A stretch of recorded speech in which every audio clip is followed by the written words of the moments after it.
Hai Tribuners, jumpa lagi dengan saya S. Widodo, News Manager Tribun Jateng dalam acara Tribun Topik.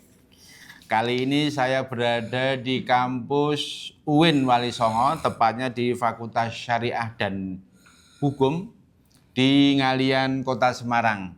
Kita membahas tentang ilmu falak, tentang Ru'yatul Hilal dengan ahlinya, yaitu Profesor Dr. Haji Ahmad Izzuddin MAG, Guru Besar Bidang Ilmu Falak UIN Wali Songo Semarang. Assalamualaikum, Bro. Waalaikumsalam warahmatullahi wabarakatuh. Boleh menyapa Tribuners, Bro? Selamat untuk para penggemar Tribun yang tergabung di dalam Tribun Plus. Alhamdulillah. Apa kabar, Bro? Alhamdulillah baik-baik saja.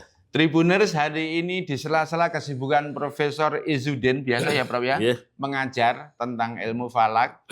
Bahkan di depan kami ini sedang ada puluhan mahasiswa S1 ilmu falak. Apa kabar teman-teman? Nah kan, sekarang sudah Profesor Izzuddin ini juga ketua Asosiasi Ahli Falak se-Asia Tenggara. Tepuk tangan dulu.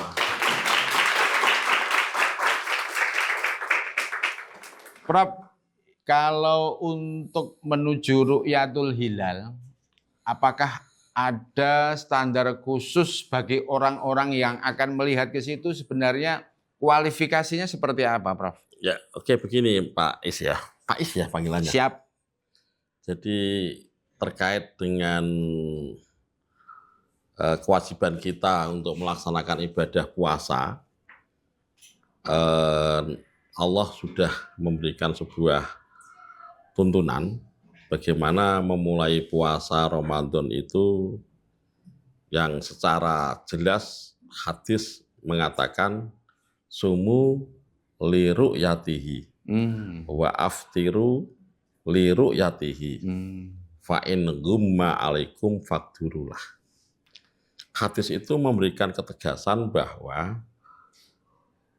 berpuasalah Ramadan karena melihat hilal dan berbukalah puasa Ramadan karena melihat hilal. Namun jika terhalang oleh awan, fa in gumma alaikum fakduru lahu, maka perkirakan.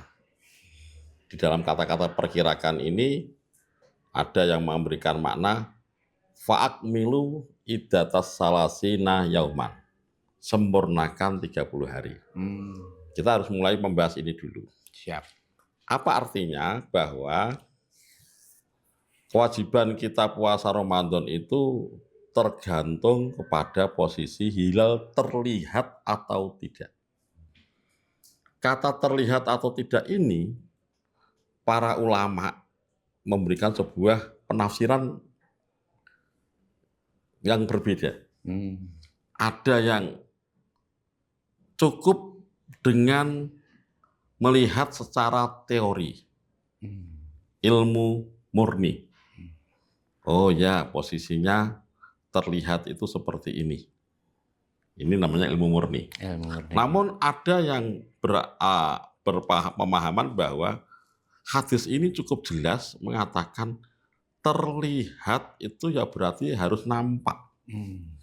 Sehingga muncullah di sini ada pemahaman hisab, ada pemahaman Ru'yatul Hilal.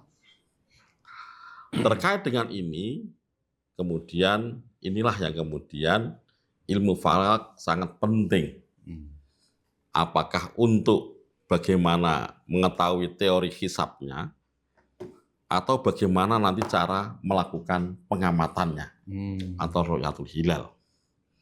Nah, oleh karena itu posisi ilmu falak di sini adalah sebagai wasilah, sebagai pelantara untuk mendapatkan kejelasan ketepatan waktu ibadah.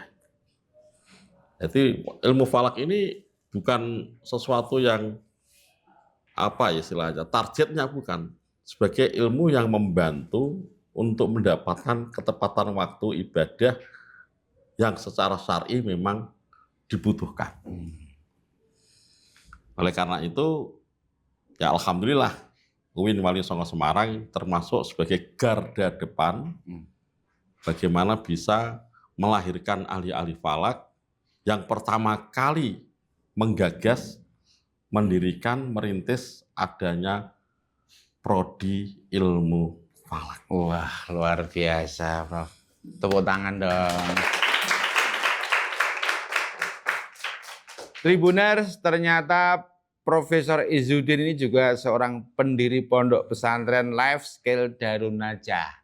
Ini untuk mahasiswa atau untuk anak-anak juga, Ini Prof? anak-anak mahasiswa. Oh, anak mahasiswa, Dan khusus yang di memang pesantrennya itu ya? menampung di pesantren, tapi juga, ini adalah mahasiswa, anak-anak mahasiswa yang membutuhkan pesantren. Oh, berarti Prof Izzuddin ini Kiai Haji juga ya, Prof ya?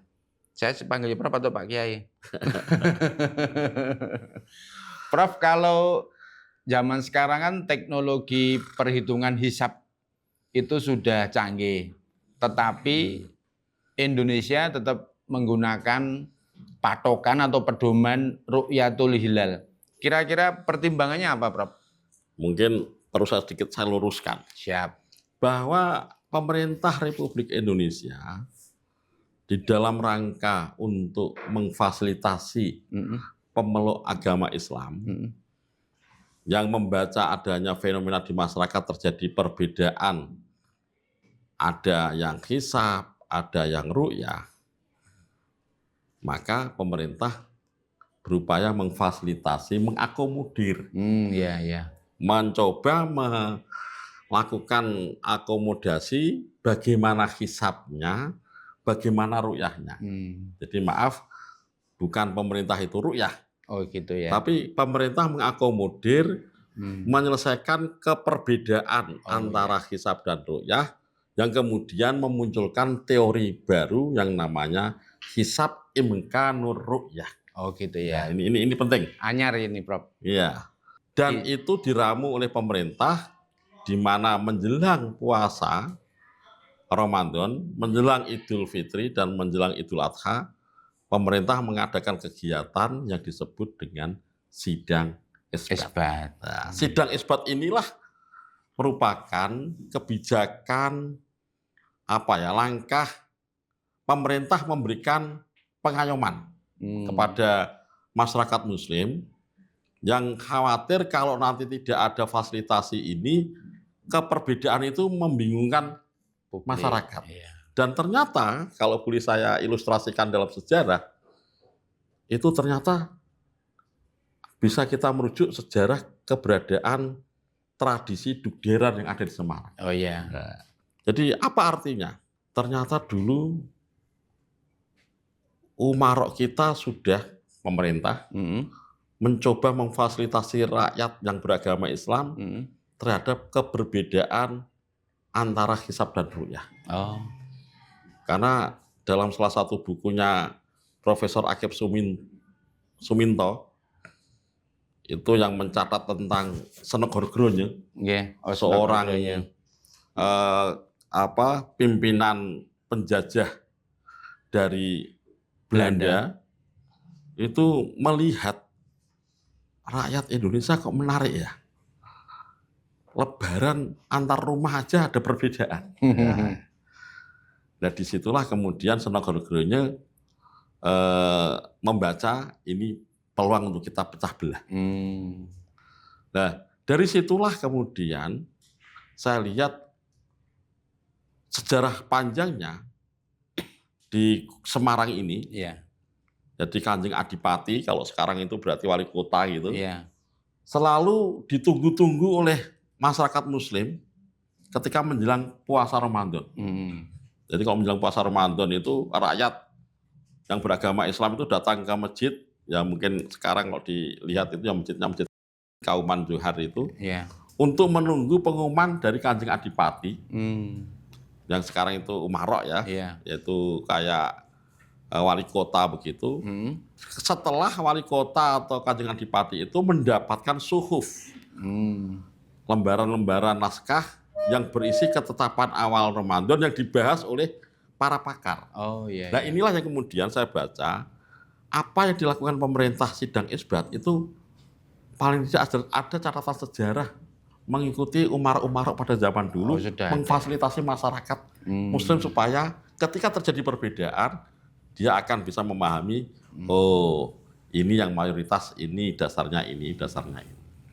Sehingga di Indonesia, di Semarang itu tradisi itu menjadi sangat penting dan sekarang selalu dilakukan. Iya. Di mana Kanjeng Adipati atau wali kota ketika acara dugderan itu dia menjelang maghrib mengumumkan alhamdulillah hisabnya seperti ini dan ternyata hilal terlihat atau tidak terlihat, maka ditetapkan 1 Ramadan jatuh Tanggal sekian.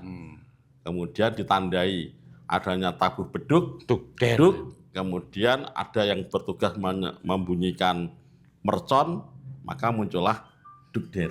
Oh gitu ya, Prof. Ini menarik. Luar biasa. Sehingga saya berikan gambaran, inilah yang saya lihat pemerintah itu sudah berusaha mengakomodir, memfasilitasi perbedaan ini supaya masyarakat lebih paham betul mengapa berbeda dan bagaimana cara mensikapinya. Nah, muncullah di sini kalau boleh saya katakan keberadaan sidang isbat itu benar-benar memberikan maslahah kepada masyarakat Muslim. Maka masyarakat Muslim awam akan lebih baik jika sekarang muncul di berita medsos atau di mana-mana, kapan Lebaran tanggal 18? Kok 18? Apakah ada 19? Lebih baik kita tunggu adanya sidang isbat yang akan ditetapkan oleh pemerintah. Kemudian pemerintah sudah menugaskan para peruqyah seluruh Indonesia dari Sabang sampai Merauke berkoordinasi dengan Kementerian Agama, kabupaten, kota, dan provinsi. Data itu akan ditunggu. Bagaimana keberhasilan ruqyahnya dari Sabang sampai Merauke. Dilakukan cross check dengan data hisab, apakah memang terlihat ataukah tidak. Nah, kalau sudah ada data masuk, Menteri Agama membuka sidang dalam forum itu. Perlu kami sampaikan, forum sidang isbat itu siapa yang hadir?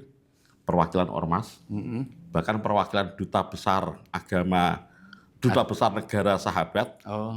Ada beberapa yang hadir, kemudian para pakar ahli falak, para pakar astronomi, dan lembaga terkait. Ada BRIN, ada LAPAN, ada BMKG, ada BIG, dan ada perguruan tinggi yang harapannya diskusilah di situ, memberikan masukan kepada Pak Menteri Agama terhadap bagaimana hisabnya, data hisabnya, dan bagaimana membaca hasil ruqyah yang dilakukan oleh peruqyah seluruh Indonesia. Bahwa hilal itu apa? Hilal itu bulan sebenarnya.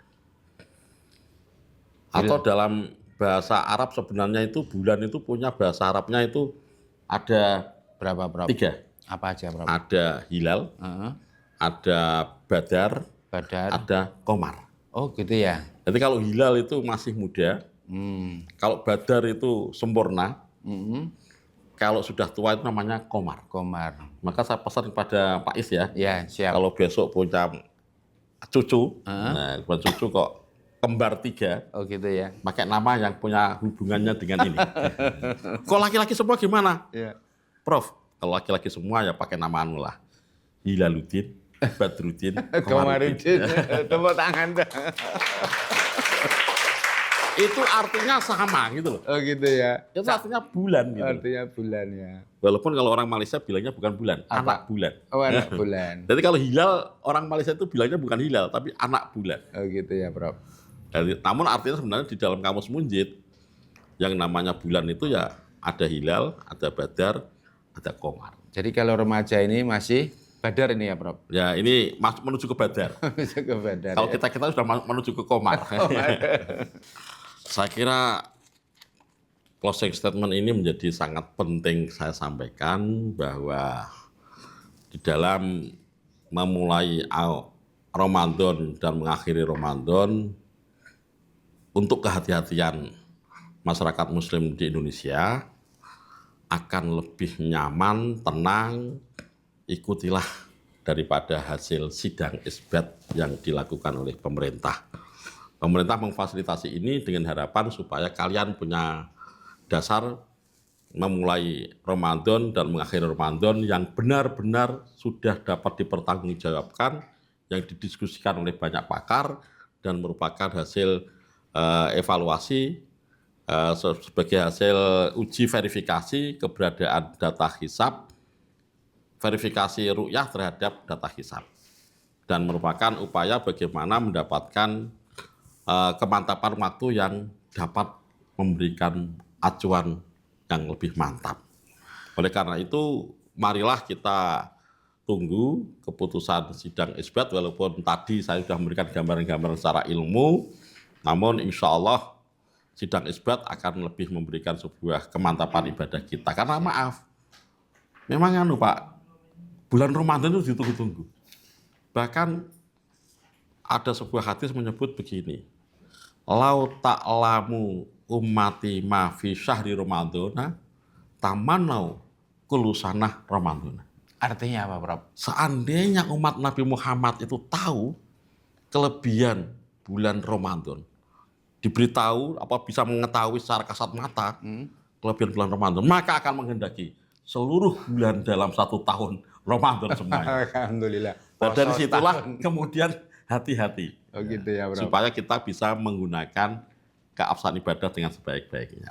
Terima kasih Pak Is, kesempatan bersama dengan Tribun yang luar biasa. Semoga ini merupakan ruang dakwah, Amin. ruang publikasi informasi yang memberikan kemaslahatan. Amin. Dan jika ada yang kurang, saya mohon maaf. Semoga kita semua dimudahkan untuk lebih baik lagi. Amin. Terima kasih, Tribuners. Wassalamualaikum warahmatullahi wabarakatuh. Waalaikumsalam warahmatullahi wabarakatuh. Terima kasih Prof. Ahmad Izzuddin, luar biasa.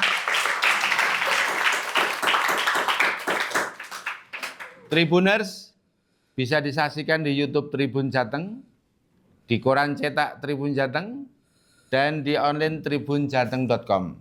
Jangan kapok, kita saksikan narasumber-narasumber yang kaliber nasional juga dari Kota Semarang dan Jawa Tengah.